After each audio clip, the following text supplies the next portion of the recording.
Welcome to MojoPlays, and today we're looking on the bright side for the best redesigns of video game characters. Mayday! Mayday! This is Lara Croft of the Endurance. We are stranded on an island in the Dragon's Triangle. Before we begin, we publish new content all week long, so be sure to subscribe and ring the bell to get notified about our latest videos.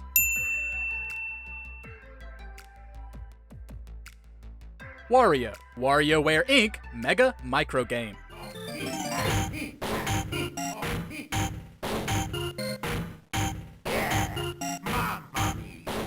Wario is meant to look like a vile version of Mario, and the mustard yellow-purple combo is a great inverse to the hero's red and blue. But for Wario's second series, he found his own sense of style, and we have to say, we like it a fair bit better.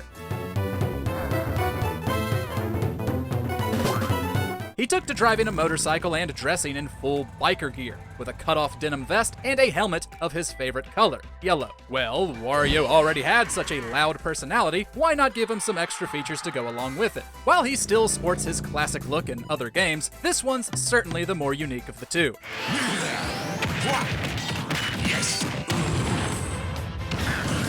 Taana Bandicoot, Crash Bandicoot 4, It's About Time. Thank you so much. Wait, Taana? But you're different.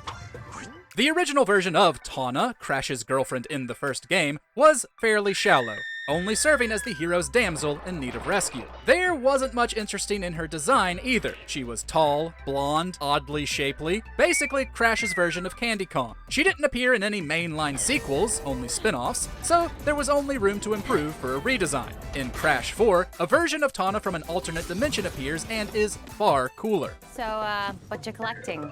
Crystals? Gems? Masks. Ooh, fun. Well, good luck with that. Given her universe is worse off, with Crash dead, Taana's appearance reflects that, with patched clothing and a jacket with spiked shoulders, almost looking post-apocalyptic. Additionally, she's far more self-assured, represented through her own levels and gameplay mechanics. We did it! Yeah, we did. The Mercenaries, Team Fortress 2.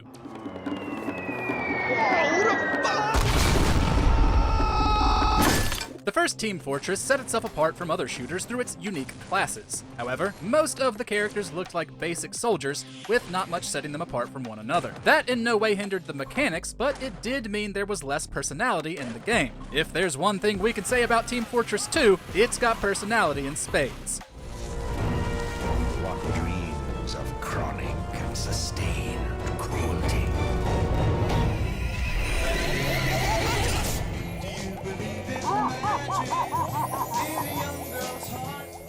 That is primarily thanks to the visual overhaul of its characters. The somewhat cartoony style, along with the distinct body types, clothing, and mannerisms of its roster, is far more interesting than if Valve had chosen the more traditional route. How am I gonna stop some big mean Mother Hubbard from tearing me a structurally superfluous new behind?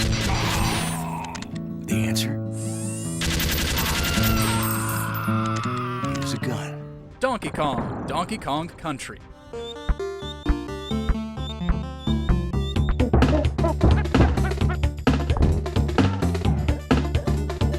This may be a simple one, but it's effective.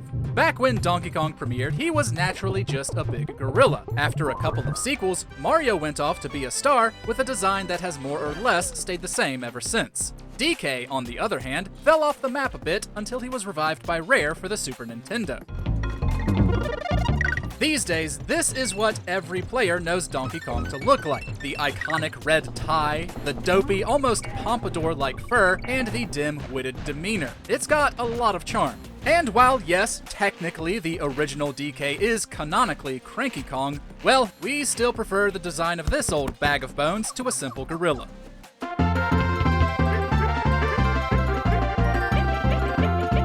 Lara Croft, Tomb Raider. Mayday! Mayday! This is Lara Croft of the Endurance. We are stranded on an island in the Dragon's Triangle. Lara Croft is an icon of the medium, with a pretty distinguishable appearance and personality. But for her origin story, Crystal Dynamics stripped back all that confidence in order to build her back up. When all seemed lost, I found a truth.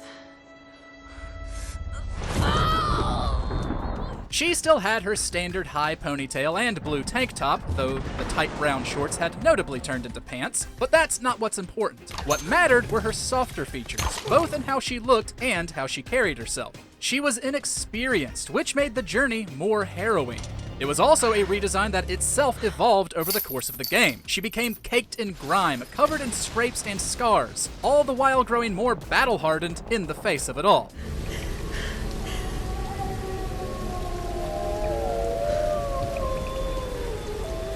Reptile, Mortal Kombat 1. Reptile wins.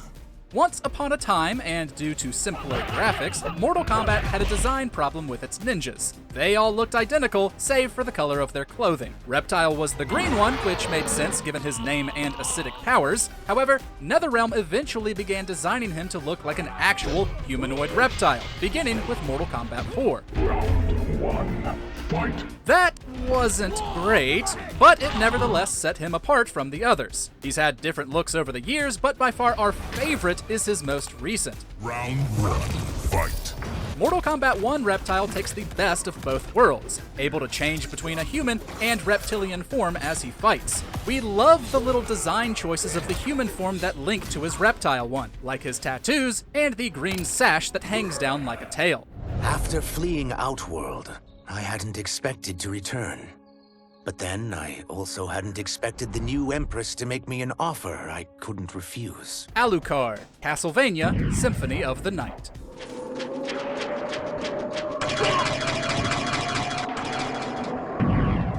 Alucard made his debut as Big Bad Dracula's son in Castlevania III, Dracula's Curse, for the NES. Both in-game and in artwork, he essentially looked like an old Hollywood vampire, with short, slicked-back hair and your classic black robe.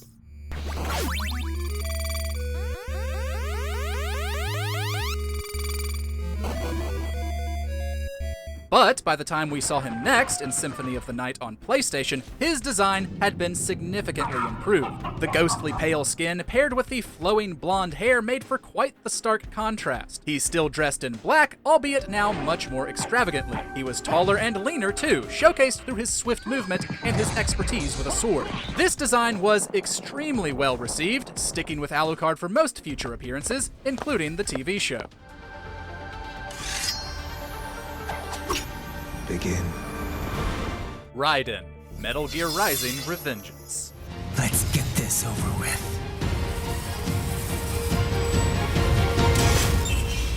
Upon the release of Metal Gear Solid 2, some players took issue with the fact that most of the game had you play as Ryden instead of Snake. Many found him a bit too whiny, though his physical appearance wasn't as strong as the lead hero either.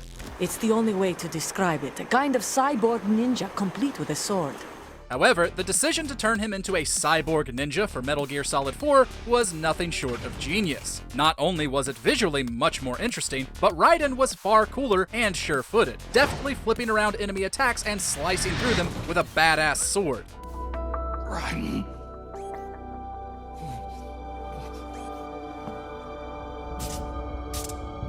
The design reached its peak in his solo spin-off Revengeance. With a bit more anime flair courtesy of Platinum Games, this Ryden is a far cry from the one so many players felt unsure of. That's it? Pretty simple thinking for such a mighty intellect. Link, The Legend of Zelda, The Wind Waker. That's right, we're drawing a line in the sand with this one. Since there are multiple versions of Link across different timelines, he's had a lot of redesigns. But the one that undeniably has the most charm is that of Toon Link.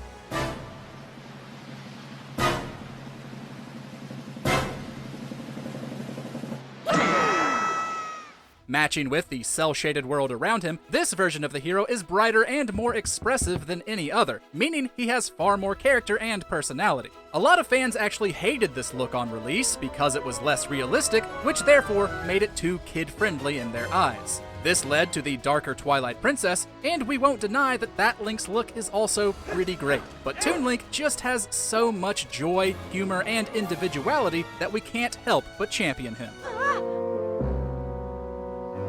Kratos, God of War. Get in the boat, boy. Greek Kratos has an incredibly recognizable design, with the giant red tattoo, the pale skin, and a mug so mean it could make a child weep from just one look. However, when Sony chose to take him in a more mature direction, aging and softening him up a bit, it made all the right calls in his design to reflect that. I can't. He sports a full, salt-sprinkled beard and a weary look that comes from a life that's only known violence. His clothes have a more worn look to them, complementing the overall redesign. However, the strongest changes are not physical, but emotional. Good? Good. As a father, Kratos learns across the game to be more patient and caring towards Atreus. It was an excellent direction to go in, both for his look and characterization. Break right. Find an angle. Wait for my mark. Thank you. What other characters do you think got great redesigns? Let us know in the comments, and be sure to subscribe to MojoPlays for more great gaming videos every day.